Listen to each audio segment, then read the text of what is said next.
Iran যদি পারমাণবিক অস্ত্র তৈরির সব পথ স্থায়ীভাবে বন্ধ করার প্রতিশ্রুতি দেয়, তাহলে সীমিত পরিসরে ইউরেনিয়াম সমৃদ্ধকরণের অনুমতি দেওয়ার বিষয়ে ভাবতে পারেন মার্কিন প্রেসিডেন্ট ডোনাল্ড ট্রাম্প। তবে তেহরান যদি ওয়াশিংটনের শর্ত না মানে, তাহলে ইরানের সর্বোচ্চ নেতা আয়াতুল্লাহ আলী খামেনি ও তার ছেলে মোজতাবা খামেনি সহ শীর্ষ ধর্মীয় নেতাদের টার্গেট করার পরিকল্পনাও আলোচনায় রয়েছে বলে দাবি করা হয়েছে। মার্কিন সংবাদ মাধ্যমে অ্যাক্সিস ও এর এক প্রতিবেদনে বলা হয়েছে, সম্ভাব্য সব পরিস্থিতি বিবেচনায় পেন্টাগন ট্রাম্পকে একাধিক বিকল্প পরিকল্পনা দিয়েছে। এর মধ্যে ইরানের মোল্লাতন্ত্র ভেঙে দেওয়ার লক্ষ্যে সর্বোচ্চ নেতৃত্বকে সরিয়ে দেওয়ার পরিকল্পনা রয়েছে বলে উল্লেখ করা হয়।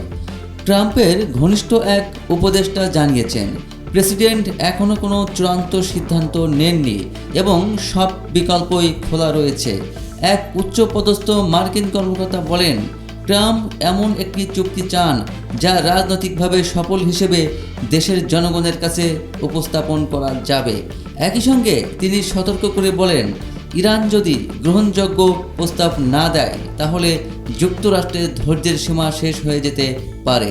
কূটনৈতিক আলোচনার অগ্রগতি না হওয়ায় যুক্তরাষ্ট্র ও ইরান দ্রুত সামরিক উত্তেজনার দিকে এগোচ্ছে বলে ধারণা করা হচ্ছে। উপসাগরীয় দেশ ও ইসরায়েল মনে করছে, সমঝোতার চেয়ে সংঘাতের সম্ভাবনাই বেশি। এ পরিস্থিতিতে 2003 সালের ইরাক যুদ্ধের পর মধ্যপ্রাচ্যের সবচেয়ে বড় সামরিক উপস্থিতি গড়ে তুলেছে ওয়াশিংটন। অন্যদিকে ইরানের পররাষ্ট্রমন্ত্রী আব্বাস আরাকচি জানিয়েছেন, উভয় পক্ষ কিছু মৌলিক নীতিতে একমত হয়েছে এবং কয়েকদিনের মধ্যে ইরান একটি লিখিত প্রস্তাব দেবে। তিনি বলেন, আলোচনায় যুক্তরাষ্ট্র ইরানের পারমাণবিক কর্মসূচি সম্পূর্ণ বন্ধের কথা বলেনি, বরং কিভাবে তা সীমিত আকারে চালু রাখা যায় সেটি এখন আলোচনার মূল বিষয়। প্রস্তাবের অংশ হিসেবে জাতিসংঘের পরমাণু পর্যবেক্ষণ সংস্থার প্রধান রাফায়েল গ্রোসি যুক্ত হয়েছেন।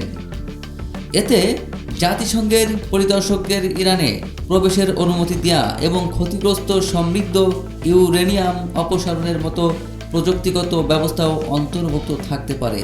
তবে হোয়াইট হাউস জানিয়েছে, তেহরানের সঙ্গে সমঝোতায় এখনও বড় ধরনের ব্যবধান রয়েছে। মার্কিন কর্মকর্তারা বলছেন, ইরানের লিখিত প্রস্তাবটি বিস্তারিত হতে হবে এবং প্রমাণ করতে হবে যে তাদের পারমাণবিক কর্মসূচি কোনোভাবেই ক্ষতিকর নয়। প্রস্তাব পাওয়ার পর যুক্তরাষ্ট্র সিদ্ধান্ত নেবে, এখন বল ইরানের কার্টে।